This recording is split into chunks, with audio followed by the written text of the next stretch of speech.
आइए अब next question की तरफ चलते हैं, right. Okay, so question number 16, again linear programming का question. A linear programming problem along with the graph of its constants is shown below। एक आपको ये ग्राफ दिया हुआ है, सारे कांस्टेंट्स भी हैं, ठीक है।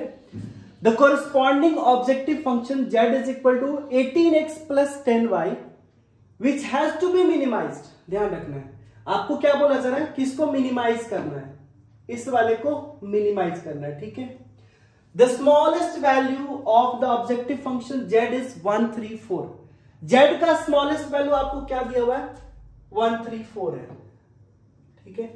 And is obtained at corner point 3,8। तो 3,8 पे ये दिखा गया कि 134 इसका वैल्यू आ रहा है ना। The optimal solution of the ever linear programming problem. अब आपके पास ये ऑप्शंस है, किसमें से कौन सा करेक्ट है। अगर आप इस ग्राफ को देखोगे तो ये ऑब्वियस सी बात है, ये जो है आपका पार्ट, ये वाला पार्ट, ये वाला पार्ट, ये क्या आपका फीजिबल रीजन है ना। ऑफ कोर्स ये बाउंडेड नहीं है, तो ऐसा जरूरी नहीं होता है कि जब आपको बाउंडेड रीजन ना मिले तो मिनिमम या मैक्सिमम वैल्यू आपको नहीं मिलेगा, मिल सकता है ना। जब रीजन बाउंडेड है तब तो श्योर है, तब तो ठीक है। लेकिन जब रीजन बाउंडेड ना हो, जब फीजिबल रीजन जब रीजन आपका बाउंडेड ना हो, उस केस में भी मिनिमम मैक्सिमम वैल्यू मिल सकता है। उसके लिए कुछ कंडीशन है। क्या कंडीशन है, देखो, जो आपके पास ऑब्जेक्टिव फंक्शन है, ऑब्जेक्टिव फंक्शन क्या है आपका, z बराबर 18x प्लस 10y, ठीक है। और इसका मिनिमम वैल्यू, और आपने देखा कि ये 134 आ रहा है, किस वैल्यू पे आ रहा है, तो 3,8 पे आ रहा है, ठीक है ना। ओके, अब मिनिमाइज करना है तो आप यहां पे लगा दोगे लेस देन, ठीक है। समझना जरा, इसको अब हटा देते हैं।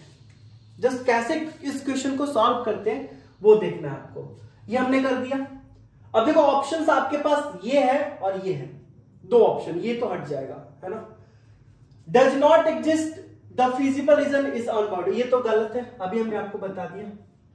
अब इसमें से बी हो सकता है या डी हो सकता है, सी तो नहीं होगा, है ना, सी नहीं होगा, राइट। अब ये मिनिमम रखेगा या नहीं होगा, अब आपको यही डिसाइड करना है कि एग्जिस्ट करेगा या एग्जिस्ट नहीं करेगा, है ना। तो आपको पता है, अगर इसका ग्राफ आप प्लॉट करते हो, इसका ग्राफ अगर आप प्लॉट करते हो, तो इस फीजिबल रीजन में कंटेंट ना हो, मतलब कुछ भी पार्ट इसका इस फीजिबल रीजन में ना आए, इसका मतलब इस पॉइंट पे आपका मिनिमम होगा। अगर इसका आप ग्राफ बनाते हो तो क्या हो जाएगा, अगर देखो x बराबर 0 रखते हो तो y बराबर क्या मिलेगा, यहां से x 0 तो y बराबर 13.4 मिलेगा, राइट, 13.4। अब जब y बराबर 0 रखोगे तो x बराबर क्या मिलेगा, 134/18, है ना। इसको अगर सिंप्लीफाई करो तो क्या हो जाएगा, 2 से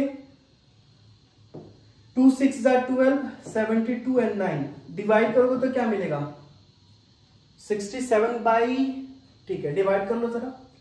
डिवाइड करते तो हमारे पास क्या जाएगा, 67/9, दैट मीन्स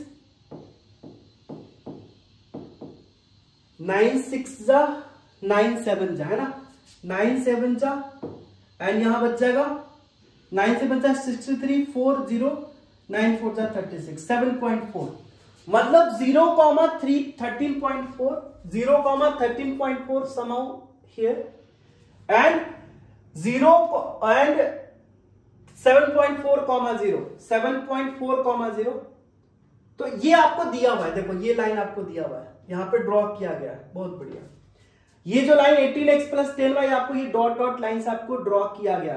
देखो क्या ये कुछ कॉमन मिल रहा है, नहीं मिल रहा है ना, इसका मतलब इस पॉइंट पे आपका, क्योंकि ये डॉट डॉट है, देखो लेस देन, अगर ये इक्वल टू हो जाता ना फिर गड़बड़ हो जाती बात, तो ये लेस देन है, तो आप देखो ये डॉट डॉट है तो कुछ कंटेंट नहीं कर रहा है, इसका मतलब कह सकते हो कि ये मिनिमम वैल्यू रखेगा, है ना। क्यों, exist as the inequality this does not have any point in common with the feasible region, तो feasible region के साथ कोई भी कॉमन पॉइंट नहीं रख रहा है। अगर रखता, हमें प्लॉट करने की जरूरत नहीं थी क्योंकि यहाँ पे ऑलरेडी प्लॉट किया हुआ है। ये जो डॉट डॉट लाइन दिख रहा है ना आपको, ये जो डॉट लाइन दिख रहा है डॉटेड डॉटेड, ये लाइन है ना। तो हम देख पा रहे हैं कि कुछ भी इसका कॉमन नहीं है, इसलिए यस मिनिमम वैल्यू रखेगा। अगर कुछ कॉमन हो जाता, जैसे मान लो कि ग्राफ कुछ इस तरीके से हो जाता है ना, मान लो ग्राफ कुछ इस तरीके से हो जाता, तो यहां पे कुछ कॉमन रख लिया तो फिर नहीं रखता, नहीं होता मिनिमम वैल्यू, ठीक है ना, राइट। चलिए अब नेक्स्ट चलते हैं। इसमें जस्ट आपको सोचना था थोड़ा सा, आई होप कि ये क्लियर हो। नेक्स्ट है आपका 17 number question. The function f R to Z defined by f x is equal to greatest integer of x, ठीक है। देन बोला जा रहा है continuous at x is equal to 2.5 but not differentiable at x is equal to 2.5। ये सारा चीज दिया हुआ है ना, आप देख लेंगे option. So basically F x बराबर आपको क्या दिया हुआ है, ग्रेटेस्ट इंटीजर ऑफ एक्स। अब इसके लिए आप ध्यान रखो, खासकर जब ग्रेटेस्ट इंटीजर फंक्शंस आए ना, तो इसके लिए ग्राफिकल अप्रोच ज्यादा अच्छा होता है। अगर इसका आप ग्राफ देखोगे, तो ग्राफ कुछ इस तरीके से होता है, देखना जरा। ये हो जाएगा आपका 0 1 2 3 -1 -2 -3, ठीक है। एंड देन 1 2 3 4, इधर की तरफ आए -1 -2 -3। वैसे मैं थियोरेटिकल भी बता दूंगा आपको, ठीक है। अगर ग्रेटेस्ट इंटीजर एक्स की ग्राफ देखोगे ना, तो इसका ग्राफ कुछ इस तरीके से होता है, इसको छोड़कर, फिर इसको लेना है, इसको छोड़ना है, फिर इसको लेना है, इसको छोड़ना है, ऐसे ही चलते जाता है ग्राफ। नीचे में भी कुछ इसी तरह का है, इसको छोड़ना है, इसको लेना है, इसको छोड़ना है, इसको लेना है, इसको छोड़ना है, मतलब इस तरीके से ग्राफ चला जाता है। This is the graph of y is equal to greatest integer x।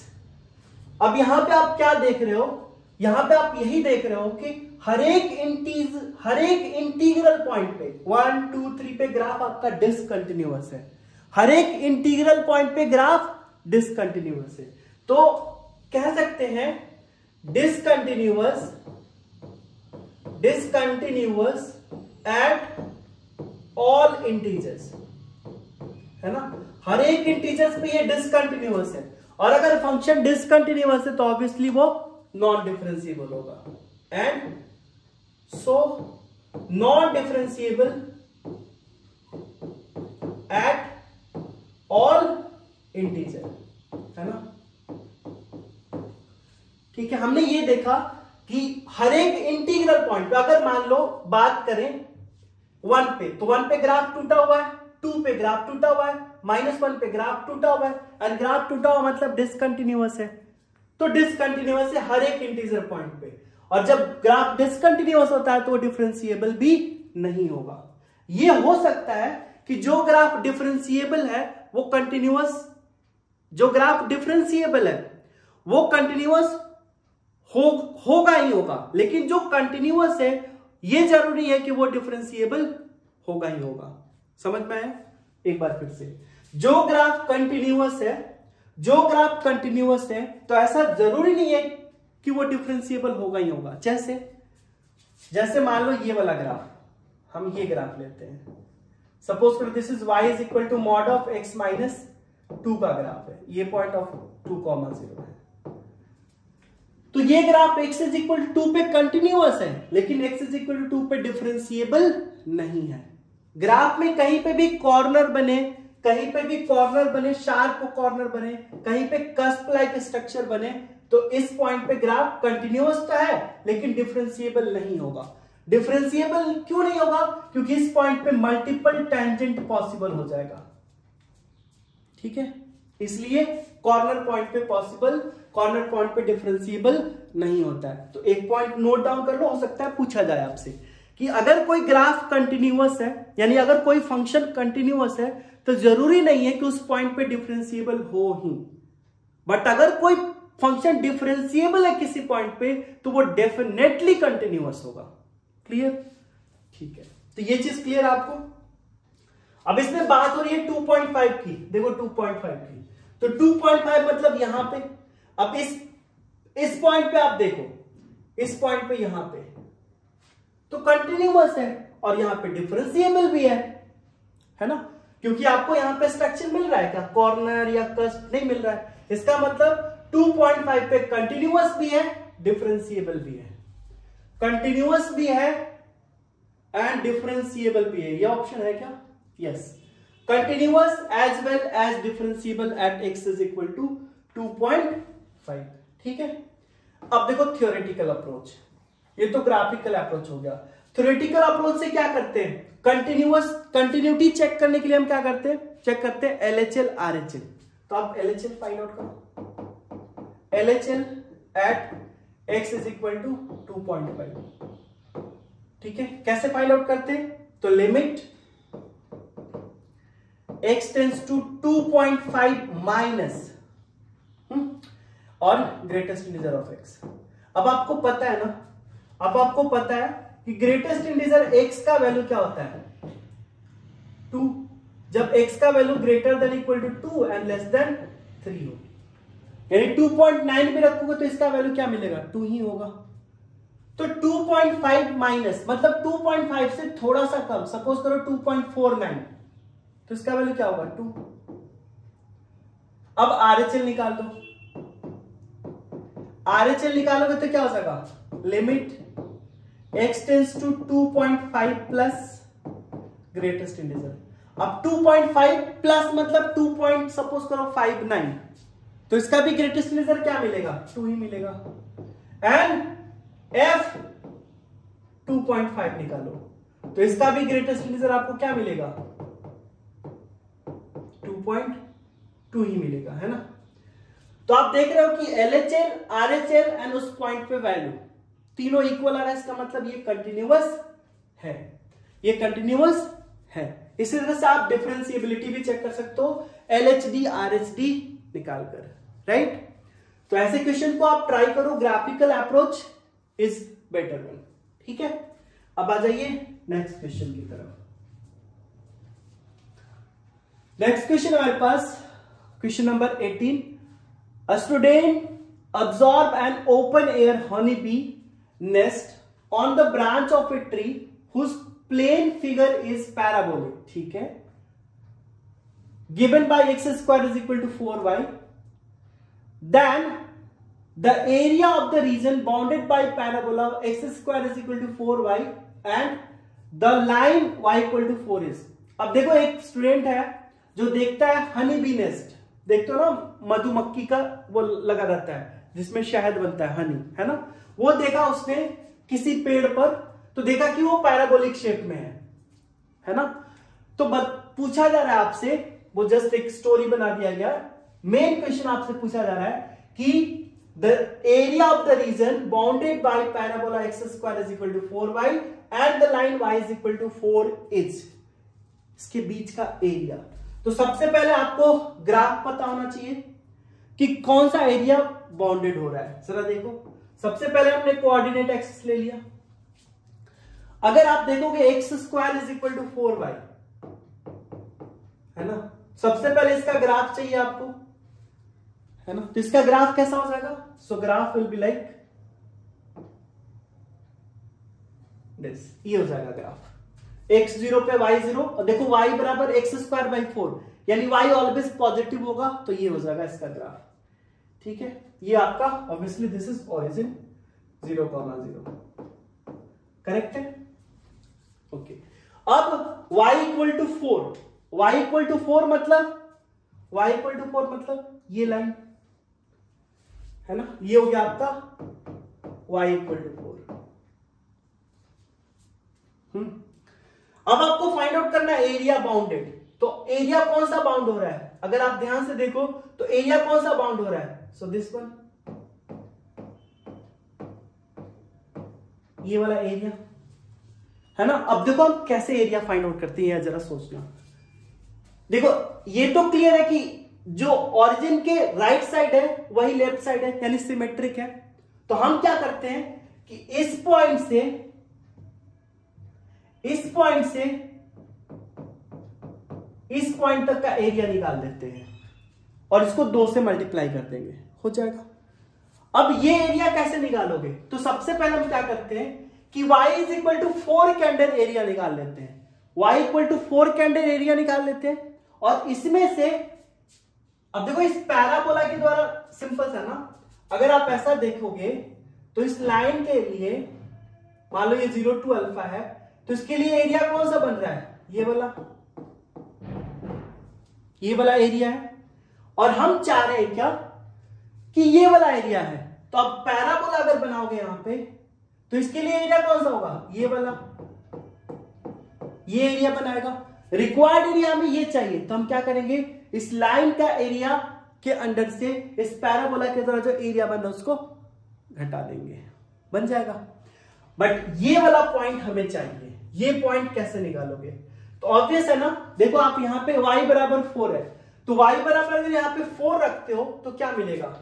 x square बराबर 4 इंटू 4 16, यानी x बराबर क्या मिल गया आपको? प्लस माइनस 4 है ना, प्लस माइनस 4। मतलब ये पॉइंट आपका क्या मिलेगा? 4,4 एंड ये पॉइंट -4,4। मतलब आपको 0 से 4 तक एरिया निकालनी है। देखो अभी केवल हम इस साइड निकाल रहे हैं, है ना। तो रिक्वायर्ड एरिया क्या हो जाएगा समझिए। रिक्वायर्ड एरिया क्या हो जाएगा? रिक्वायर्ड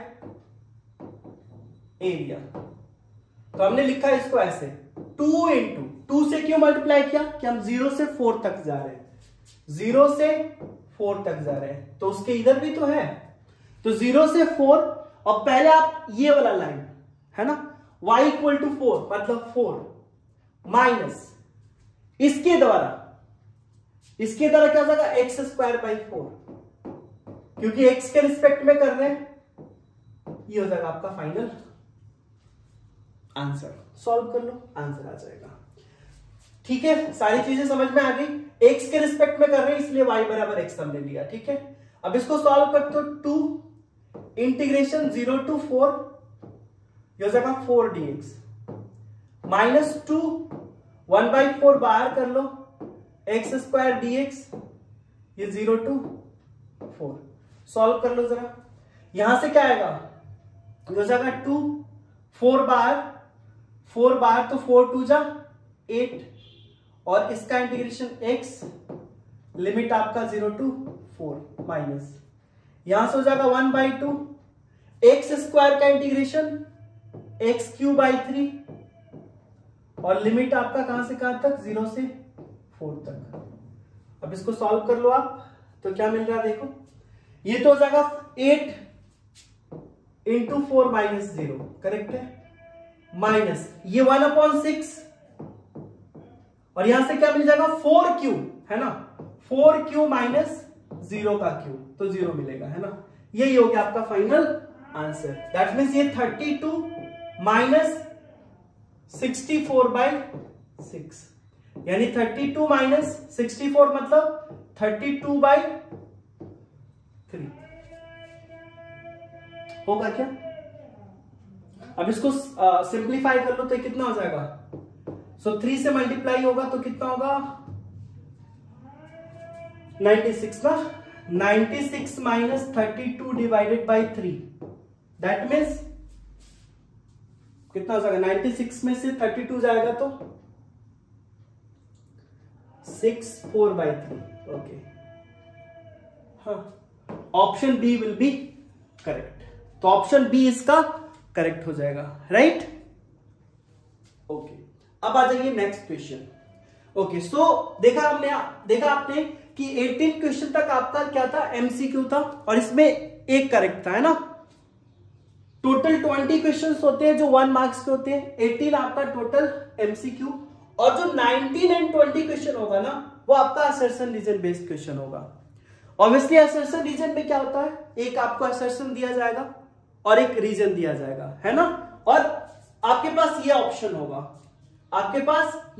होगा, ऑप्शन ए कब टिक करोगे? जब ए एंड आर दोनों ट्रू हो। आपका असर्शन भी ट्रू हो और रीजन भी ट्रू हो, राइट, एंड आर जो है, जो रीजन हो आपका करेक्ट एक्सप्लेनेशन हो ए का, तब, ठीक है। उसके बाद बी है both A and R true but R जो है आपका करेक्ट एक्सप्लेनेशन नहीं होगा, तब आप ये करोगे। और ए ट्रू हो आर फॉल्स हो तो सी ऑप्शन चूज करो, एंड ए फॉल्स हो और आर ट्रू हो तो आप डी ऑप्शन चूज करो, है ना। मतलब आपको असर्शन रीजन दोनों को देखना पड़ेगा आप, है ना। आइए देख लेते हैं किस तरह का क्वेश्चन है। सो हमारे पास क्वेश्चन है 19 नंबर, असर्शन दिया हुआ है A, consider the function defined by f x is equal to mod of x plus mod x minus 1 where x belongs to real, then fx is not differentiable at x is equal to 0 and x is equal to 1, ठीक है। Reason क्या दिया हुआ है, पहले assertion समझ लेते हैं। असर्शन ये दिया हुआ है कि fx is equal to mod x plus mod x minus 1 is not differentiable at x is equal to 0 and x is equal to 1, ये आपका असर्शन है, ठीक है। रीजन क्या बोला जा रहा है, suppose f be defined and continuous on a b, मतलब ए बी में आपका कंटिन्यूअस फंक्शन है। हमने आपको बताया था कि अगर एक फंक्शन डिफरेंशिएबल है तो सबसे पहला कंडीशन की कंटिन्यूअस होना चाहिए, तो एक तो आपको दे दिया गया है, and c belongs to a b, मतलब ए बी में सी लाई कर रहा है, then f x is not differentiable at x is equal to c if a limit h tends to 0 fc plus h minus fc by h is not equal to limit h tends to 0 plus fc plus h minus fc by h. So basically इसको हम क्या बोलते हैं, this is LHD and this one is RHD, है ना। LHD मतलब left hand derivative, RHD मतलब right hand derivative, ठीक है। तो ऑब्वियसली अगर किसी पॉइंट पे अगर x is equal to a पर आप चेक करना चाह रहे हो कि फंक्शन डिफरेंशिएबल है या नहीं, है ना, फंक्शन डिफरेंशिएबल है या नहीं, तो x is equal to a पे आपका LHD एंड RHD दोनों इक्वल होना चाहिए, है ना।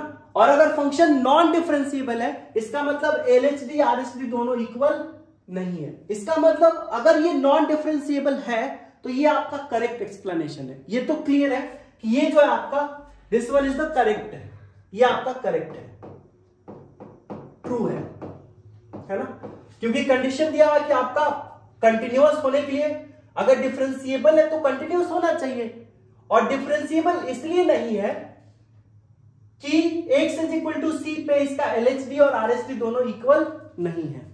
अब आपको यह चीज चेक करना है कि क्या असर्शन ट्रू है।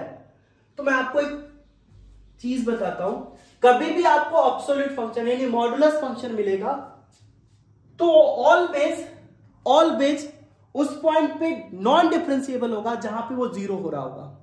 लाइक अगर मान लो y इज इक्वल टू आपको क्या दिया हुआ है, mod x plus mod x minus 1, ठीक है। तो आप क्या करो, इसको जीरो कर लो, तो इसको जीरो करो मतलब x बराबर 0, इसको जीरो करो मतलब x बराबर 1। तो जहां पे ये जीरो हो रहा होगा, इंडिविजुअल की बात कर रहे हैं, वहां पे वो नॉन डिफरेंशिएबल होगा। कंटिन्यूअस तो होगा बट नॉन डिफरेंशिएबल होगा, ठीक है। सिंपल सी बात, अगर मान लो आपको ऐसा बोला जाए y is equal to mod 2x plus 5 plus mod x minus 2, तो ये कहां पे डिफरेंशिएबल नहीं होगा, तो इसको जीरो कर लो। 2x प्लस 5 बराबर 0 यानी x बराबर 2x प्लस 5 बराबर 0 यानी x बराबर माइनस 5/2, तो यहां पे ये डिफरेंशिएबल नहीं होगा। इसको भी जीरो कर लो यानी x इज इक्वल टू 2 पे भी ये डिफरेंशिएबल नहीं होगा। तो ऐसे चेक करेंगे, ठीक है। तो ये हमारा ट्रू है क्योंकि बोला जा रहा है differentiable is not differentiable at x is equal to 0 and x is equal to 1, जो कि ट्रू है ना। ये भी ट्रू है एंड ऑब्वियसली ये जो है आपका करेक्ट एक्सप्लेनेशन है इसका। तो कौन सा ऑप्शन हो जाएगा इसके लिए, तो इसके लिए हो जाएगा option A, both assertion and reason are true and reason is correct explanation of A. सही है, तो option A will be correct. एक और देख लेते इस पे बेस्ड, इस पे बेस्ड एक और क्वेश्चन है, क्वेश्चन नंबर 20। असर्शन दिया हुआ है the function f are minus 2n + 1 π/2 where n belongs to integer 2 -∞ to -1 union 1 to infinity। Basically आपको ये क्या दिया हुआ है, इस फंक्शन का this is domain and this is आपका रेंज, ठीक है। Defined by fx = sec x is not 1 function in its domain. मतलब ये बोला जा रहा है आपसे असर्शन में कि fx = sec x आपका 1 फंक्शन नहीं है, 1 फंक्शन नहीं है। तो कैसे चेक करेंगे? अगर आपको ध्यान में होगा sec x का ग्राफ, अभी केवल असर्शन के बारे में देख रहे हैं, असर्शन के बारे में। तो sec x का ग्राफ, sec π/2 क्या होता है, cos π/2 0, तो sec π/2 आपका डिफाइन नहीं होगा, है ना, ठीक है। तो हमने बना लिया यहां पे लाइन π/2 का, ठीक है, यहां पे बनाया हमने -π/2 का, ठीक है। देन यहां पे पाई -π -3π/2, ये आपका -π, ठीक है। दिस इज 0, ये π/2 के बाद आपका पाई आएगा एंड देन 3π/2, बस इतना में हम समझ जाएंगे, है ना। जरा हम बना रहे किसका ग्राफ, ग्राफ बना रहे हम sec x का, ठीक है। ये तो ऑब्वियस है कि sec x का जो वैल्यू होता है, sec x का जो वैल्यू होता है 1 से बड़ा या 1 होता है। दैट मीन्स हमने एक और लाइन बना दिया, एक और लाइन बना दिया हमने y = 1, ठीक है, और एक और लाइन यहां पे नीचे में y = -1, ठीक है। देखिए अब sec 0 का वैल्यू क्या होता है 1, यानी यहां पे हो जाएगा sec π/2 इंफिनिटी। मतलब जो ग्राफ होगा ना कुछ ऐसा होगा, ठीक है, कुछ ऐसा होगा। अब अगर आपको याद आ रहा होगा, ध्यान में आ रहा होगा, और यहां से ऐसे चलेगा।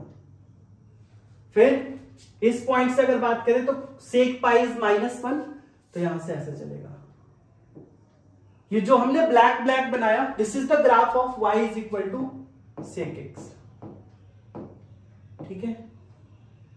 And sec x is not 1 function नहीं होगा। क्यों नहीं होगा, क्यों नहीं होगा? क्योंकि आप देखो x = अगर ये वैल्यू लोगे तो इसी पॉइंट पे आपका ये वैल्यू मिल रहा है ना, और दूसरे पॉइंट पे भी सेम वैल्यू मिल रहा है। मतलब x के अलग अलग वैल्यू पे आपका y वैल्यू सेम मिल रहा है। मतलब x एंड y, x का 2 वैल्यू पे y एक ही मिल रहा है, तो ये क्या हो गया, मेनी 1। तो ये 1 तो नहीं हुआ, मतलब ये आपका ट्रू है, ठीक है। और रीजन क्या बोला जा रहा है, रीजन क्या बोला जा रहा है, the line y = 2, the line y = 2 meets the graph of the function at more than 1 point.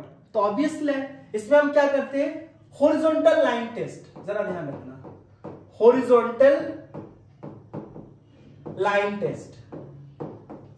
और इस टेस्ट में हम क्या करते हैं, this is basically used for check the 1 function, है ना। हम क्या करते हैं, एक हॉरिजॉन्टल लाइन बनाते हैं, है ना। मान लो ये कोई ग्राफ है, हम क्या करते हैं, एक हॉरिजॉन्टल लाइन बनाते हैं। ये हमने बना दिया, जो कि एक्स एक्सिस के पैरेलल होगा।